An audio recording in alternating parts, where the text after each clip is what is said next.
96.7 KCAL rocks. One of my favorite part of our Monday is to talk a little sports with our guy, Pep. Let's do it. Pep, what's up? Guys, this could be it. I hope I'm wrong. I hope I'm really wrong, but this could be it. The final game of the season for the LA Clippers as they go on the road for Game 5 of the Western Conference Finals against the Phoenix Suns. They're down 3-1. Kawhi Leonard has already been ruled out for tonight's game. Guys, this could be it. The end of the run could be coming tonight in Phoenix. Yes, I'm definitely have lost a ton of my gusto for the Clippers. So anything they do will be surprising to me because I think it's like 40 knew right away that Kawhi's knee was bad. Initially, we kind of thought maybe he was going to sort of come back, but it does not appear that way. Yeah, it seems like any hope, the talk of hope of him returning has kind of gone away now. And that Game 4 just really took the wind out of anybody who was trying to back the Clippers. And without him, Pep, it's tough. You need the IE guy in there. Yeah, Game 4, every game is critical, but Game 4, they had to make this feel like a series. Now you're down 3-1. You're going on the road, which I know they've won some big games already on the road in these playoffs, but going on the road without Kawhi, you do not have momentum. You're on the brink of elimination right now. And the Phoenix Suns look so good. I'm just saying, it does not look good. And again, I hope I'm wrong. I hope we're talking about the Clippers later this week and saying, hey, they're battling back and they're going to find a way to the finals. But it doesn't look good. We could. It is possible because Chris Paul is terrible in 3-1 series. That's the only thing that the Clippers have going for them. But there is Devin Booker, too. He's unstoppable. Yeah, there is Devin Booker. And think about this, the Phoenix Suns, if they win tonight and make it to the NBA Finals for the first time since 1993, that's like the Charles Barkley, Dan Marley Phoenix Suns. But if they were able to win tonight, the Suns would have beaten the Lakers and the Clippers en route to the NBA Finals. You got to give them props if they do that. Chris Paul gets vengeance on both LA teams. Ouch.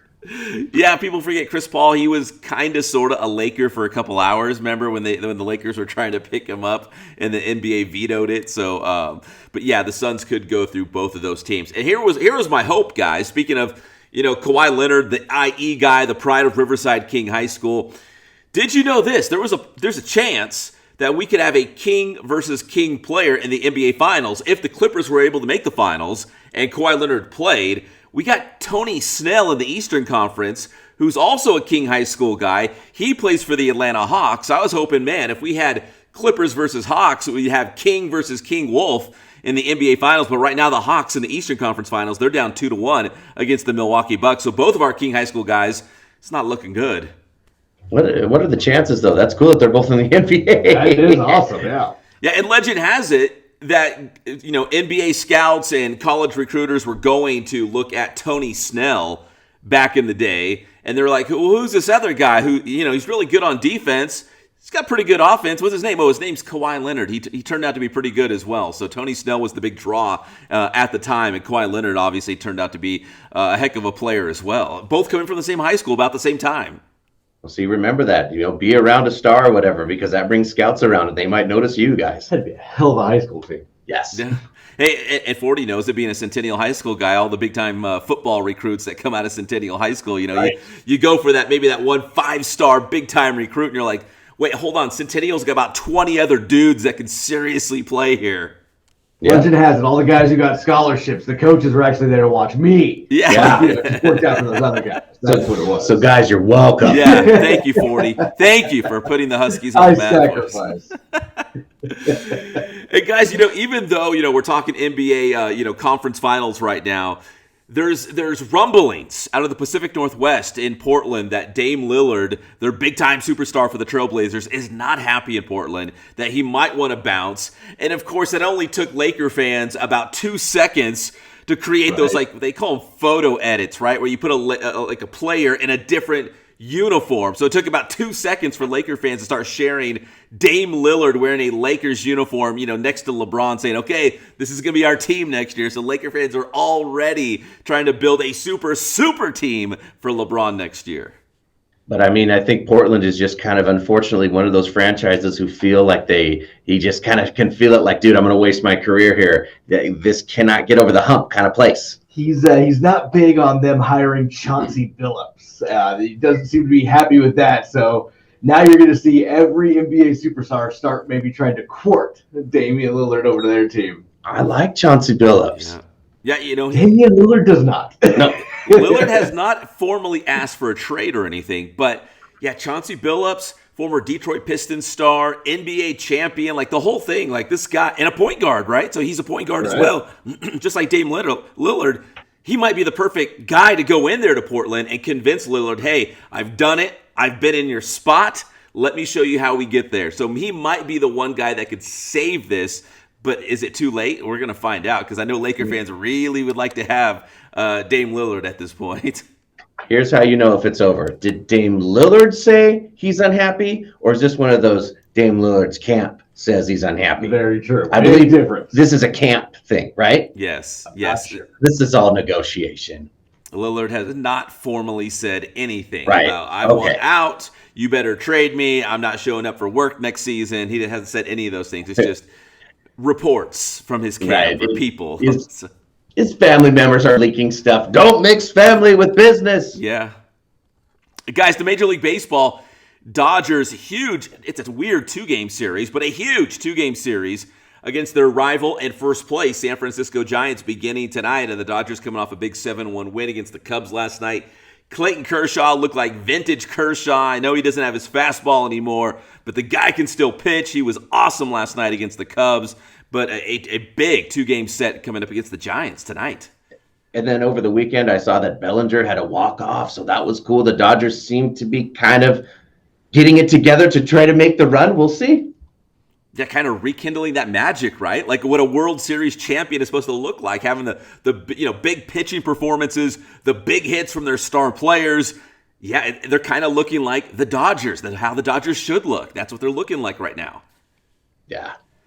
And here's your weekly Shohei Ohtani update, because we have to have an Ohtani update. This guy is every single week. He's doing something incredible, and he almost hit for the cycle in an Angels win against the Rays yesterday, 6-4.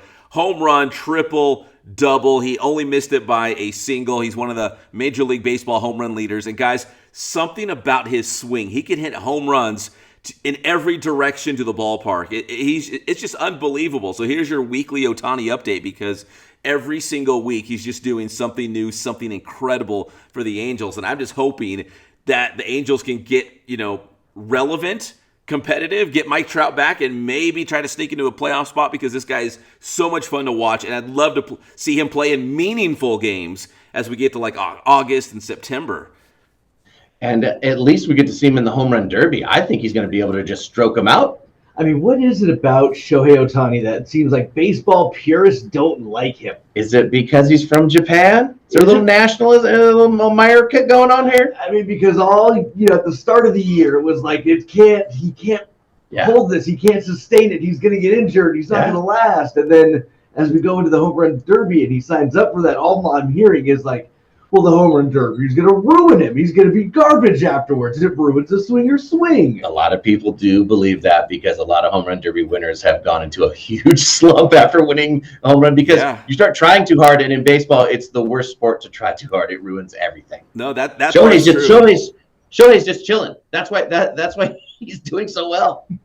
And you're right. It's happened before. You go to the home run derby, you have a great derby, and then after the derby, your swing is all jacked up, and you're not quite the same hitter. But I think, at least for baseball purists, the last time we've seen a guy pitch and hit like this was Babe Ruth. And when I think of Babe Ruth, man, he's like a legend, like almost like a tall tale, like Paul Bunyan or something like that. You know what I mean? Like larger than life, almost unreal, like a character.